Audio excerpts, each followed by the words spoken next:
I had been asked to spy on her by the Fox bosses and report back on what she was doing. So you spied on Maria for your Fox bosses? Yes. I not spied. I would tell them what she was doing. Yikes. This is the dumbest interview I've seen in 2023. Let's watch it because we're going to learn a few tips about how to actually do a good interview from this chaos. And it's a shame this video wasn't covered more because it involves Fox News firing Tucker Carlson, which is a story millions of people are interested in learning more about. But this interview takes the suicide tier award for stupid. So here are 3 lessons we can learn from this interview to make ourselves more concise and in control if we're in an interview, whether it be press, job interview, or even a first date. A lot of life is navigating interviews. I heard the news. I was starting to get these texts come in from friends, and it just said, a few words said Tucker Carlson. I thought, okay, maybe it was the 60 Minutes episode that they're talking about, and I started to write back, oh yeah, I saw the Epps thing, this is terrible, I was there while we were doing this kind of coverage, and they said, no, he's fired. And it was literally, are you sure? Because obviously, you know, I'm at the center of a lot of this, and it felt surreal. And there were a lot of mixed emotions that went through my head. There were feelings at first like, yes. And then also the reality that you don't want anything bad to happen to anybody. But at the same time, Tucker and his executive producer, Justin Wells, who was also fired, really were responsible for breaking me and making my life a living hell. So there is a feeling of justice, but it's only partial. Why did you go? And the first lesson is rehearse your talking points. In this video, Abby waffles and wobbles through a variety of explanations, and it makes her an extraordinarily unserious person. Rehearsing your talking points ahead of time so you prepare to steer the conversation is key to a good interview because it can help you prevent giving conflicting facts or from repeating yourself, which is important in a press interview, job interviews, or even first dates. Openings need to be compelling. Don't bury the lead in life. For a sardonic example, here is Tucker Carlson actually doing it correctly. Megyn Kelly was right there to see all of it. She left her show last October. She's not done a single televised interview since. We're happy to have her on our set tonight. Megyn Kelly joins us now. Megyn, good to see you. Hi, good to be with you. So this Ronan Farrow book adds details to what we essentially knew, which is that NBC executives and the elect, particularly Noah Oppenheim, I think the head of NBC News, covered up for Harvey Weinstein. So here's what Ronan Farrow's book says. And I want your reaction to this quote. The first few minutes of this interview are so uncompelling that the most salient question for the audience to know is never asked. This MSNBC lady fails to establish if Abby Grossberg, who is suing Tucker Carlson, has ever actually met Tucker Carlson in real life. The answer to which, I can tell you, is no. Abby Grossberg has never actually met Tucker Carlson in real life. Anyone in the industry, as they both are, should be able to tell you, Tucker Carlson films his show remotely from his home in Maine or Florida while the staff work in Washington, D.C. It's difficult to sue someone for workplace harassment when you've never shared a workplace environment with them, but that question goes unasked and unanswered. So MSNBC should receive a 0 out of 10 for omitting that question alone. It's okay, Abby Grossberg still manages to fumble this junior varsity interview by not rehearsing her talking points. Why did you go work for him? I'm tough. I have a thick skin, obviously, having been through all I've been through in the last month, but it's hard to take day in and day out, which is a big part of why I'm speaking out now, to let people know that it's not okay, and the impact of bullying when it's done day after day after day. And very quickly, I spoke out. For example, early on, they had Andrew Tate on the show, and I raised my hand and I said, we have to be very mindful that this is 2 white males together. And I used the example of Gayle King and R. Kelly, saying that she could go in a different direction with that interview, that I felt Tucker couldn't. And they weren't happy about that because they wanted to be a bro fest. They were all laughing about how fun it would be to go to Romania and hang out with him. They liked his messaging. So whenever I said something like that, it put a target on my back, and gradually I was shut out of meetings. I was mocked. I was eventually demoted. That's how it played out for me. And it got worse and it got worse and it got worse every time I spoke out. I kind of get Andrew Tate as a scumbag and not wanting to amplify his voice, but what I don't understand is going from voicing her concerns about Andrew Tate to them, whoever they are, shutting her out of meetings. What was your experience with anti-Semitism? It's interesting because I've never experienced it in my life until now. It was nothing I ever really thought of. And it started sort of around the holiday period. I had a colleague who was Israeli, and they do this thing with HR where you become this global ambassador for Fox for the show, and you get $10,000 essentially to represent the program as a diversity ambassador, and the whole staff was white.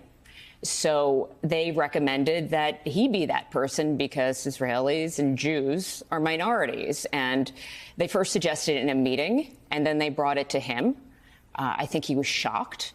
And they said he could use that money to buy pizza for the whole staff for a year. Now, I know HR claims they did an investigation, and they said that some of these things were said, but the feelings about it in the office were different than me. It was said, but they weren't offended. Anyone follow that anti-Semitism story? It was like her reading a game of bananagrams.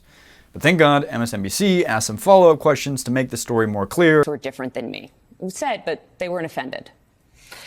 What is it about the culture at Tucker? Because listen, as someone who covers him and covers him as a force that threatened democracy until Friday night, it falls in this category of shocking, not surprising. What was for you? JK, we're moving on. And this lady decides to abandon all veneer of neutrality by calling Tucker Carlson a force that threatens democracy. You can disagree with Tucker Carlson, but a force that threatens democracy? Prenez-moi un break, MSNBC. How noble of you to call your cable news competitor a democracy destroyer. This interview doesn't seem to have an agenda at all. None whatsoever. Inside Fox, shocking about the culture at Tucker coming from Maria's show. It was very out in the open. What you see is what ends up on air. People are believers who are there. I found it difficult to cover the kind of stories that they wanted me to cover. I wasn't expecting it. Maybe I should have. That's what some people say. But, for example, right toward the end of my time there, when the January 6 tapes were coming out, that wore on my mental health, too, because by that time, I had really begun to connect the dots that the programming that we were putting on the air every night was not just generating business, but also generating hatred in the audience. And after January 6th, I had this wake-up moment that this is hurting people. People are getting angry, and people are acting out on that anger, and this is not okay, and I don't want to be part of that. I guess some people who have kept an eye on what he's done would say that you might have known that before, right? You go to work for Tucker in 2022? Yes. The second lesson is to appear likable but not weak. Interviews often require you telling a story, so when you tell that story, tell it in one complete soundbite. When you only give pieces and make the person prod the puzzle out of you, it can make you seem like you're making the story up or changing crucial details, which Abby Grossberg does here. She says after January 6th, she awoke to the fact that Fox News content was hurting America, and she wanted nothing to do with it. But January 6th was 2021, and she admits she moved to Tucker Carlson in 2022. After January 6th, I had this wake-up moment that this is hurting people. People are... Right? You go to work for Tucker in 2022? Yes. Her actions definitely say she wanted to be a part of it, or the money made her just not care. But who is she fooling? January 6th obviously did not bother her, otherwise she would have not moved to Tucker Carlson after January 6th. I go back to what causes some of your stress, I think. It is around your Dominion deposition. Can you take us through those events? So following the 2020 election, people started reaching out in early 2021 for informal meetings about our workflow. That went on for about a year. In early 2022, we had a meeting where they said that we're going to want to take both of your phones and take an image of them, which is scary. They made me hold them up, show that it was forever. And I said to them, this seems really serious. Where is this going? What are you going to need from me? Oh, you might be deposed, but it's going to be no big deal. Fox is going to win. This is a slam dunk. July, I find out I'm going to be deposed. scared to death, obviously, walk in there. They flat out said, we expected you to be best friends with Maria. And we were very close. But by that point, we were disagreeing on the integrity of the election and what had taken place in 2022 and some other theories that she had. And there was definitely tension. And there are records of that? And there are records of all of that. I had been asked to spy on her by the Fox bosses and report back on what she was doing, which caused a lot of stress. And that was part of the reason I went to Tucker as well. I just physically and emotionally couldn't take it. And when I go back and listen to some of those tapes now that I hear the stress in my voice and how depleted I was. And so you spied on Maria for your Fox bosses? Yes. I not spied. I would tell them what she was doing if there were things that concerned me. Spy is the wrong word, that I had handled in the past myself. Part of being likable is playing your character all the way through. Like if you present as a victim, don't disclose you are also a corporate spy on your colleagues. It makes you incredibly unsympathetic. Or if you want to present as a sophisticated lady who's been in the industry for decades and wants to be executive producer, don't act shaken when you have a lawsuit. She quivers at the idea of a deposition, which makes her seem not very sophisticated and definitely like she could not handle being an executive producer. It's the news industry. Lawsuits happen all the time. In an interview, whether it's press, media, job, dates, only give information that makes you likable and advances your agenda. Interviews are normally a terrible format for nuance, so force your opponent to decide if they want to challenge your narrative. Don't do it for them. Why did you go work for him? I was working with Maria Bartiromo at the time. I knew as a female that I would never get the executive producer title there, working on that show. The opportunity came up to go to Tucker, and it was a promotion. I would be overseeing a team. I was hoping that it would be more professional, and what he was portraying on air was just a show. And unfortunately, that wasn't the case. So when do you realize that? Immediately. I show up, first day of work, and I know that this is a popular one. It's been widely publicized. There are literally pictures like this big of Nancy Pelosi in a bathing suit in Europe, plastered all over. There was even one on my computer screen for the temporary computer I had to use, and I had to take it down just to work. Within a few days there, I was called into Justin Wells' office with Alex McCaskill, who was a senior producer as well, and asked if Maria was having an affair with Kevin McCarthy. It was just, I was shocked. I couldn't even believe it. I was floored. The third lesson is explain clearly to your audience why you're here, in this chair. Why are you giving this interview? Why are you applying for this job?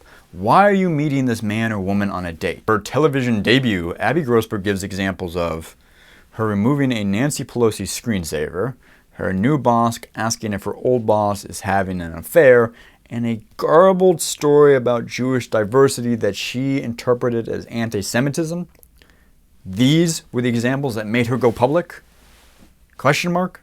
Abby Grossberg notably started secretly recording her colleagues for months. That's why she's suing Fox News. MSNBC asks 0 of these questions. For 11 minutes, they lob tennis balls at Abby Grossberg, and she muddles her message so much it's hard to tell if she's truly upset or just an unsophisticated opportunist. She tapes her colleagues, spies on her boss, transfers to Tucker after January 6, talks to the corporate Fox lawyers, but doesn't hire her own lawyer, and doesn't go to HR. And we start going through it, and they start coaching me. Now, when I'm in there, I decide this is an opportunity to talk about some of the chauvinism and problems I've been having on Sunday Morning Futures. Let me get it on the record with the Fox attorneys. I think that's important because I didn't want to go to HR.